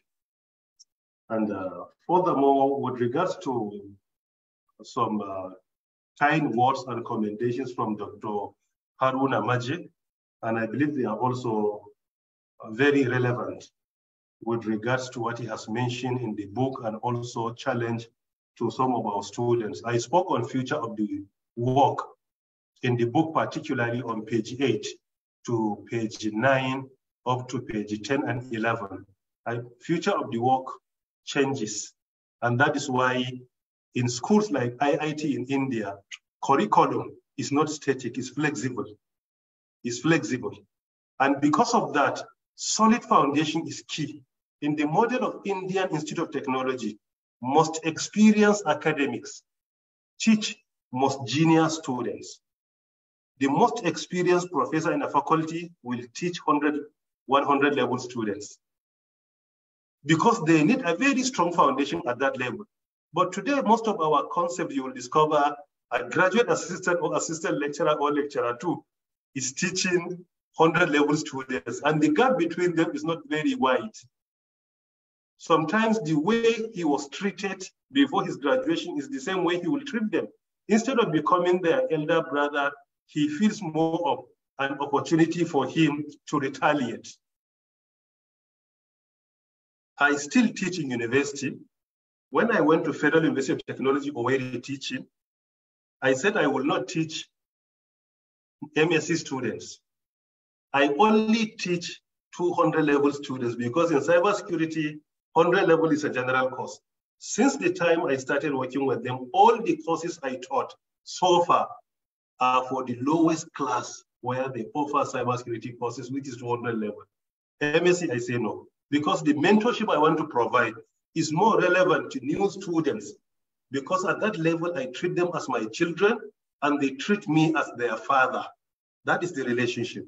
However, I supervise PhD students, at least to continue to be up to date when it comes to research, among others. But when it comes to teaching, I am more interested in the most junior class, because this is where they need mentorship and they need a very strong foundation to be successful in life.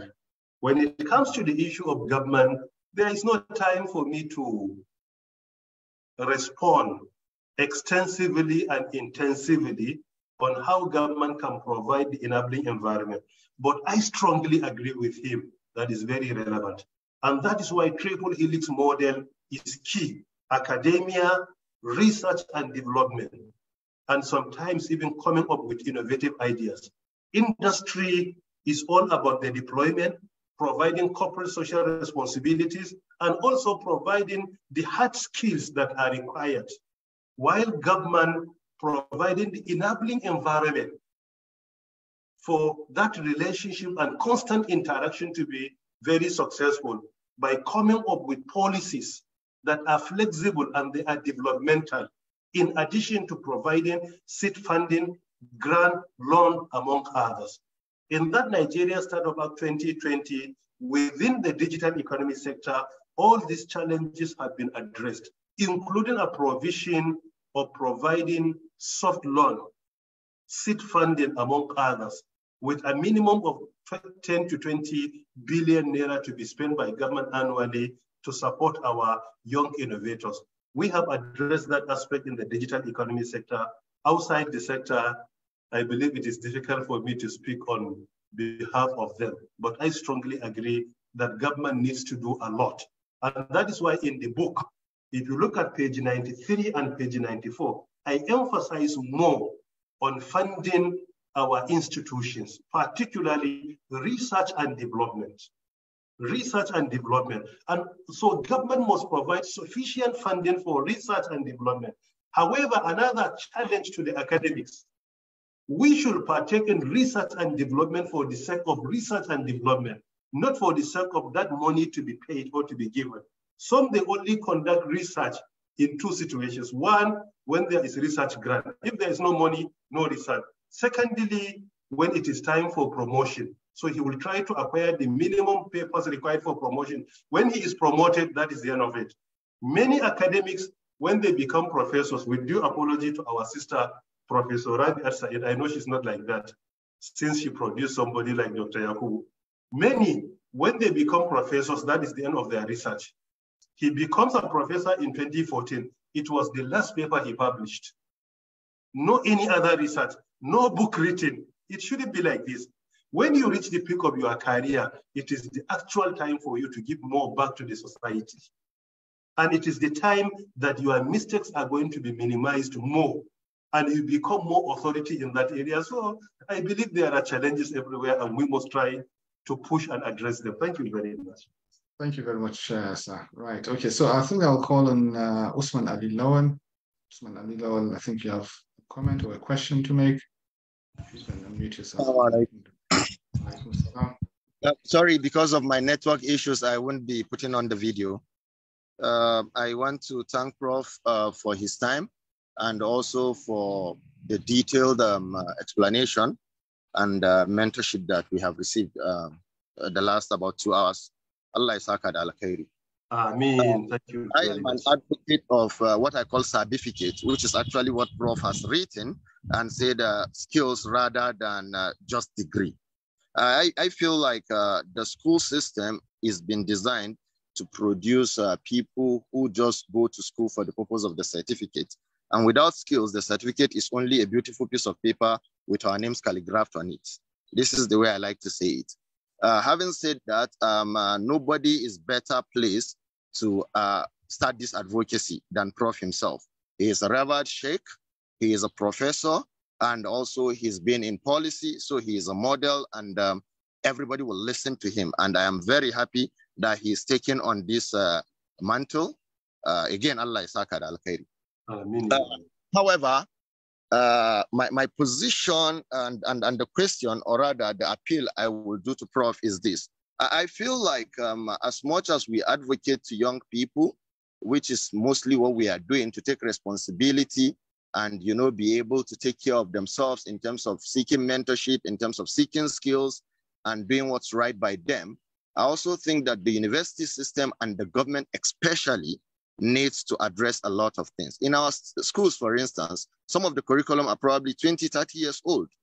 I remember when I was in the university, some of the lecture notes are probably 15, 16 years old, handwritten. And so how do we advocate for the lecturers? Because we need the paradigm shift, not only on the students, we need a paradigm shift from top bottom. How do we advocate for the lecturers to have this mindset shift, to be able to tutor the students in that direction? You have a student who graduates from business administration who doesn't know how to write a business plan, has no idea about ideation, for instance.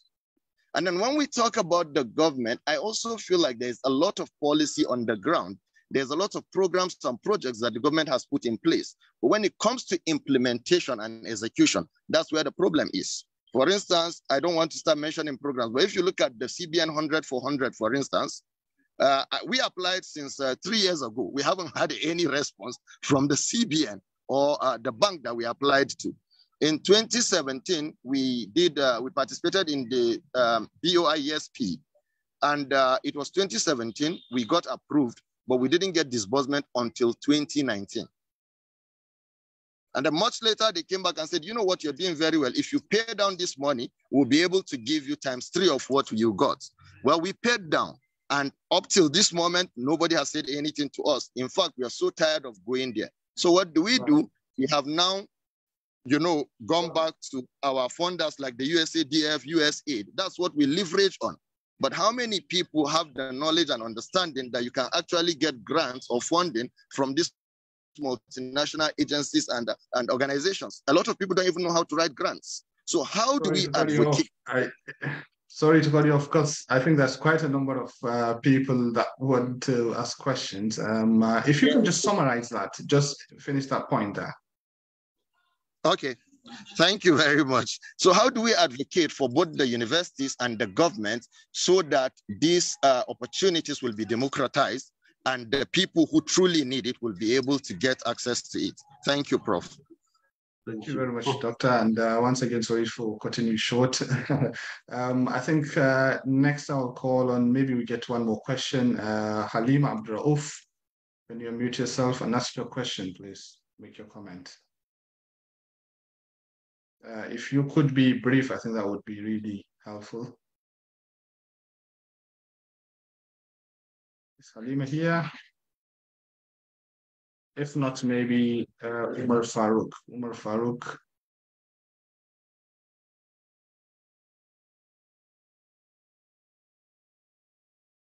No? Okay. So maybe we'll just... Yes, Salam alaikum. Go ahead. Alaikum salam. Alaikum salam. Thank you, Prof. Thank you. It is my pleasure. And even though I was like 8 minutes ahead in Tokyo, attending a nuclear innovation bootcamp, it's like around midnight here. Yeah, I decided to stay awake for this wonderful discussion. I can't miss it. Thank you very much. We appreciate your participation from there. Yeah, I'm glad to know that the book is in no way negating the needs for certificates, as Prof discussed. Even though I am yet to read the book, but my question is that, okay, for youth that have the potential of becoming maybe the next Pantami in terms of teaching students Islamically and also participating in governance and policy making, if Allah so wills, how can someone create a balance between day-to-day job and the Quran, which is our life? This is the question I have for Sheikh. Jazakallahu khairan. Thank you. Thank you. Thank you very much. Maybe we get one more, sir. Dr. Shadi, is Dr. Shadi here? Dr. Shadi, can you unmute yourself and ask the question or make your comment, please?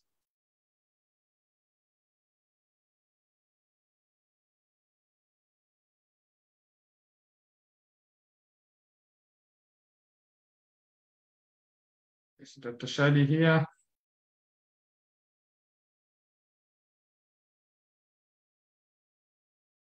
If not, let's look at... Assalamu alaikum wa rahmatullahi wa barakatuh.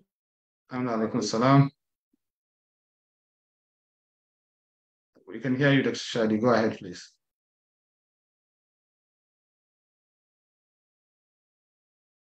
It seems probably his network's not good.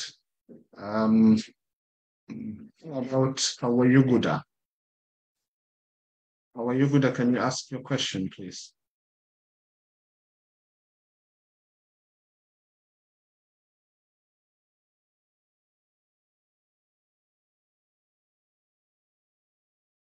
Right, it seems she's not. Yes, go ahead, please. Good afternoon. Hello. Good afternoon. My questions are regarding the soft skills. Please, where can we learn the soft skills, or are there ways that we can learn the soft skills? Is it online, or we have to attend school? Because I don't know where we can learn it. And secondly, sir, you said that there are schools like MIT and Harvard that usually do this certification that you can learn online. So sometimes the processes of applying all these things, we don't know. I don't know if you can guide us on how to do all these things. Thank you, sir. Thank you very much. So I think we've got three people that have made comments and asked questions. Maybe I'll give you the floor to respond to those now. So, thank you very much to all the participants who commented and commended our modest effort of making the presentation, starting with our brother, either to say Dr. Usman or Dr. Farmer. I don't know which one to say, Dr. Farmer or Dr. Usman. I enjoy each and every word you uttered here, and I admire also your passion for both government and academia to discharge their responsibilities effectively. I strongly agree with you. There are many challenges government needs to address when it comes to being successful as a country for skills provision, and also there are challenges in which academia must address as well. For government, largely has to do with funding. Funding, I think, is number one. Two, government also must ensure it prioritizes our institutions when it comes to research and development. Let us not always think for solution to be imported into Nigeria. We have to start by challenging our institutions to come up with solutions to our problems, particularly indigenous ones. So I strongly agree with you. Government has the responsibility of providing the enabling environment, including sufficient funding, and secondly, promoting research and development, and thirdly, prioritizing what our institutions in Nigeria have produced. These are some of the issues that we always urge government to address, and we always do that whenever there is opportunity. I recall that the former Minister of Education, whenever I meet with him, Adamu, there is no way I will not mention at least one challenge in education that I advise him to ensure it is addressed. So there is no doubt about this. Even if we feel as a government we don't have sufficient fund, but there is always room for improvement to challenge, to support our education, our institutions to partake in R&D and provide solutions to our problems. When it comes to universities also, I agree with you that you'll discover a lecturer, his lecture is for 10 years without any improvement. It doesn't make sense. If I publish a book today and I want to reprint it tomorrow, I believe that definitely no matter how good it is, I will try to improve in certain areas. At least some additions and subtractions. You must try to do that. But it doesn't make sense for your lecture note of last year to be used this year. At least within that 1 year, it must be updated significantly, if not replaced completely. This is important. And I think the main reason many of our colleagues are in academia, not because they are passionate. Many are there because of necessity is the only option available. When they get another option, they leave academia. It shouldn't be like this. I think one of the most noble professions in the world is teaching. If you look at it intellectually, religiously, and otherwise, one of the most noble professions is imparting knowledge to others, whether it is worldly knowledge, religious knowledge, or any form of knowledge that is beneficial to humanity. So we should try to be very passionate about what we do, and we should not take academia as only the available option. It is our priority. We join academia because we are interested, not because we couldn't have any other option. And we are still in academia, not because there is not any option. We have 1,001 options on our table, yet we prioritize academia. We know there is no profession that is noble to us like teaching. So we should be passionate about what we do. And that is why in and outside office, I always teach, I always publish, and I always write. Why? Because I'm passionate about that. And we should always be passionate about the work we do. Sister Halima Abdurrauf, I think she couldn't comment, most probably because of network problem. Our brother Omar Farouk Ahmad also, glad to hear you joining us from Tokyo. And I appreciate your kind words. In addition, the issue you raised with regards to certificates, whether the book is condemning certificates, both the title of the book and the content, none of them condemns certificates. There is none. Even the title, skills rather than just is synonymous to only. It's just like saying skills rather than only degrees. Professor Abubakar Rashid is a professor of English language from BUK, the immediate past executive secretary of National University Commission. During unveiling the book, he said, what he admires in the title is the word just. That just is very important there. Skills rather than just. And he's a professor of English language. The video is available out there, even online.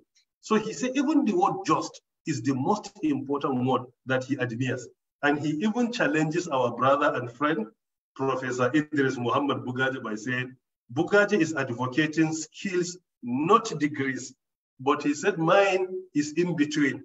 It's skills rather than just degrees, meaning skills rather than only degrees. He says, so this just is very apt.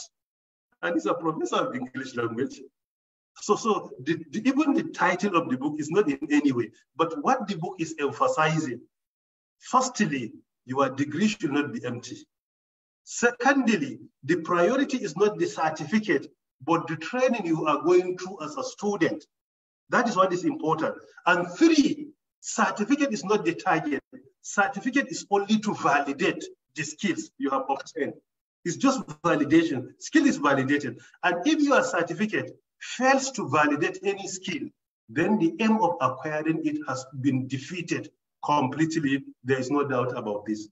And finally, certificate is not the end. When you acquire it, there is more burden on you to continue to improve and update and validate your skills, because the future of work has been changing. After every 5 years, you will discover that what is required today after next 5 years could not be the same. New challenges emerge in the world, and there is need for new skills to address the challenges.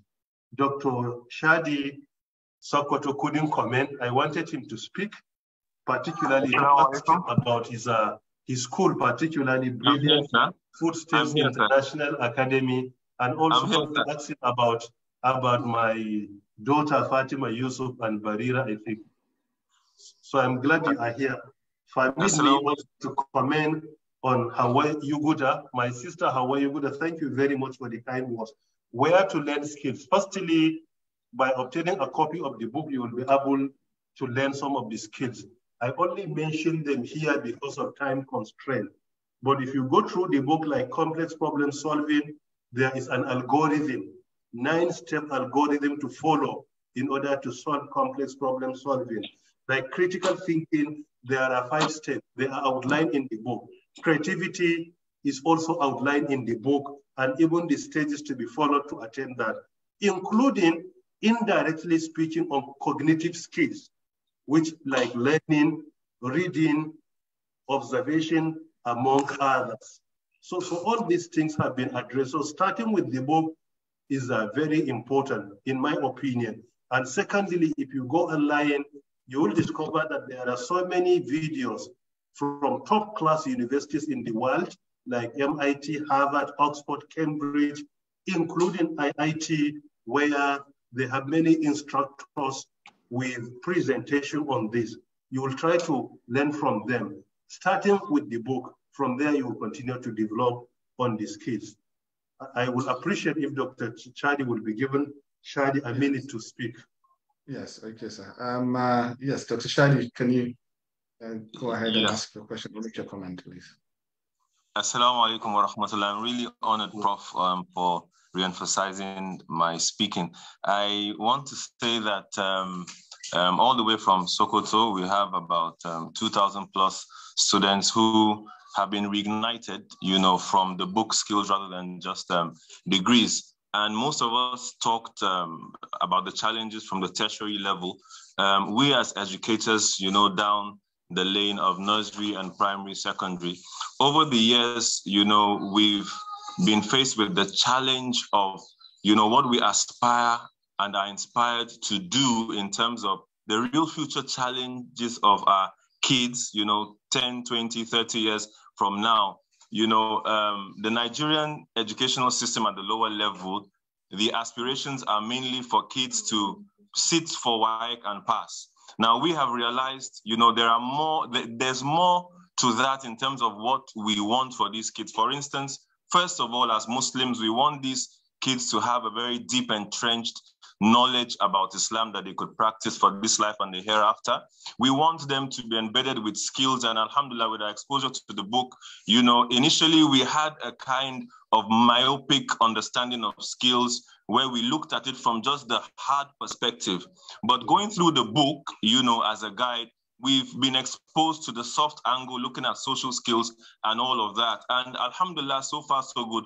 However, Prof, sir, I don't know what you could recommend. It's a daunting task trying to marry all these areas together, trying to teach them Islam, prepare them for WAEC, expose them to these skills. We have to create extra time, for these kids. And institutionally, government actually has not planned out a curriculum at the lower level that allows us to exploit all these ends. How do you think we could institutionalize these things in a way that government would actually recognize the need for us, like you said, to think out of the box, and, integrate some of these things that we aspire for our kids into the educational system. Lastly, Professor, we are really hoping on the 13th of August you'll... All right. Sorry to cut you off there. I think what probably we'll do is give Halima an option as well. Halima Abdul, who wasn't here earlier as well. Can you ask your question? If you could be very brief, that would be very helpful. Inshallah. Assalamu alaikum wa rahmatullahi wa barakatuh. Thank you so much for this opportunity to speak to the organizers and to our prof. We are so grateful that you gave us this opportunity to interact with you. My question is on the whole thing around why Nigerians, young people, are not able to nail jobs like the one that was advertised with the Dangote refinery opening recently, which caused a big uproar. People saying, why should the jobs be given to people outside? But the problem was that there were no skilled Nigerians at the time, even in the whole of sub-Saharan Africa, to take on that, the role of 10,000 skilled workers. And there was a group that recommended that there should be a skill apprenticeship framework for every country. Prof, sir, in what ways do you think the Nigerian government can tap into this, considering the fact that recently you launched a center for something similar in Nigeria? In what ways can we incorporate this national skill apprenticeship center or framework for Nigerians so that it will be easy for us to get skills? And thank you. We were really grateful that you should champion this course of mentorship, just like you did today by giving us this opportunity. Thank you, Prof. and the organizers. Thank you very much. Thank you very much. We have quite a lot of people wanting to ask questions, but given a bit of time constraints, I know it's past for its own, ASRI time already in Nigeria. I think we'll stop here. Probably I'll just give Prof the chance to respond to these two speakers, and then we'll call it a day. Thank you very much, Dr. Tariq, once again.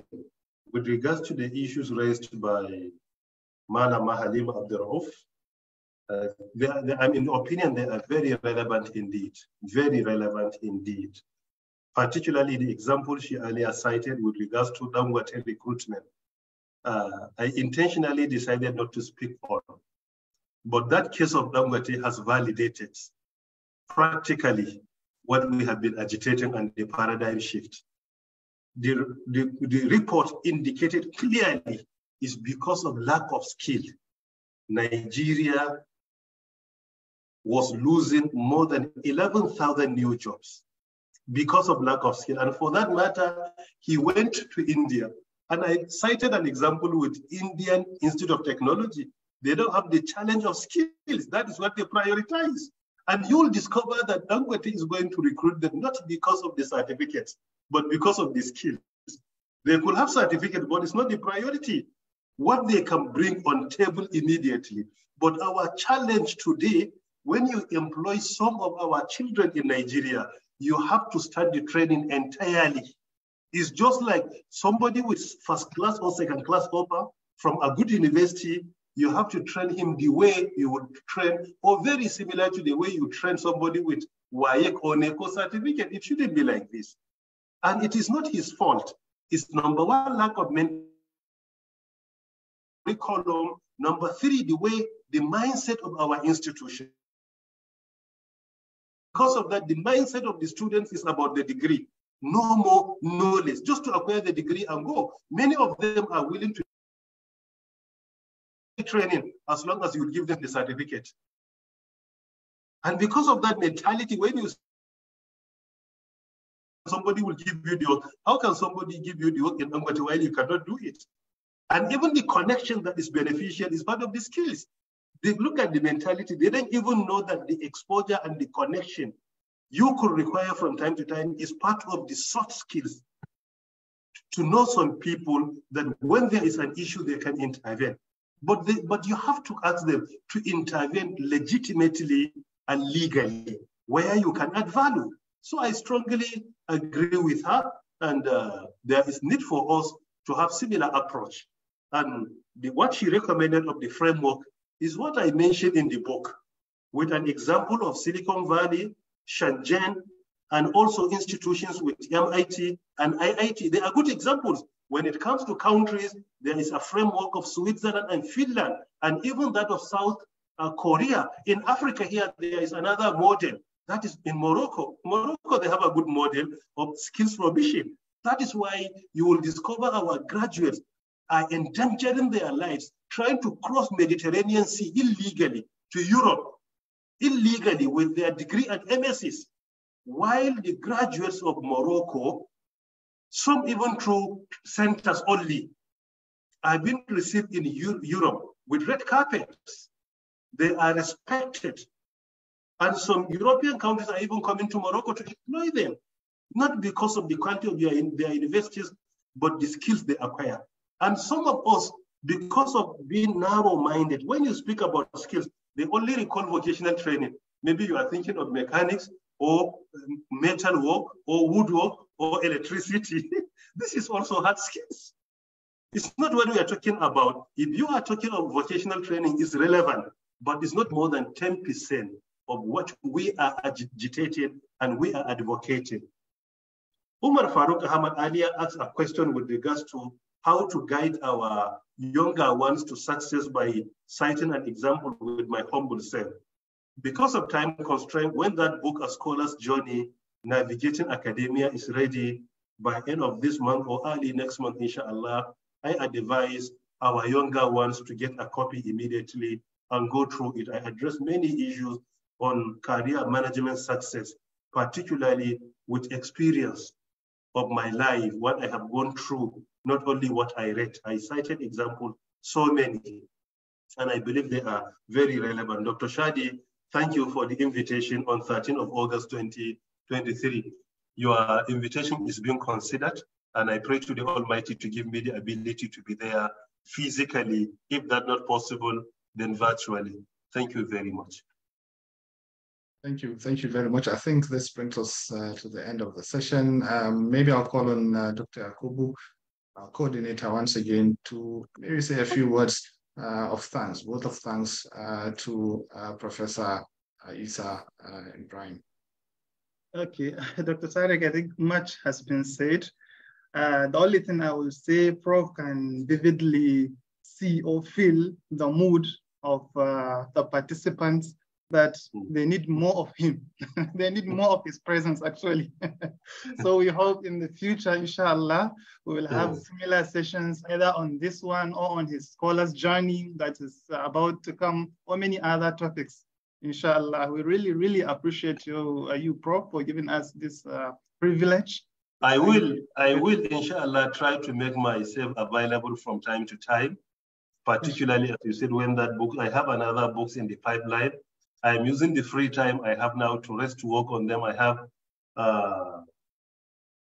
this A Scholar's Journey, Navigating Academia. I also have Digital Agriculture. I wrote a book on how to support our farmers in the developing countries to engage in digital agriculture. And I also working on another book on counter-terrorism through cybersecurity and emerging technologies. All these three books are in the pipeline, and I do hope they will be available very soon. So from time to time, I will make myself available to join you and have more conversations with our friends, brothers, our children, our elders, among others. Alhamdulillah. So we have gotten an excellent takeaway, Dr. Tariq. I think this is enough for us as a takeaway. Good, yes. Alhamdulillah. Yes, thank you very much once again, Prof. We really appreciate it. We are honored. We've really learned a lot. And yeah, I think we look forward to seeing more of you. Again, I think the final takeaway is for each and every person to make sure they get that copy of the book, read through, and of course, get the benefit out of it. So thank you. We really appreciate it. Thank you very much. Finally, of course, to you, the participants, you've been an amazing audience. We do apologize for the limitation in terms of time. I see over 50 people wanted to ask questions. However, due to that time limitation, we're not able to give you the opportunity. However, remember, we can continue discussions on our social media platforms. I think what we'll do, Dr. Yakubu, is to get some more questions and probably forward those to Prof, and then we can see how we can, get back to the participants. So thank you very much. Have a good day. Okay. Thank you very much. Assalamu alaikum.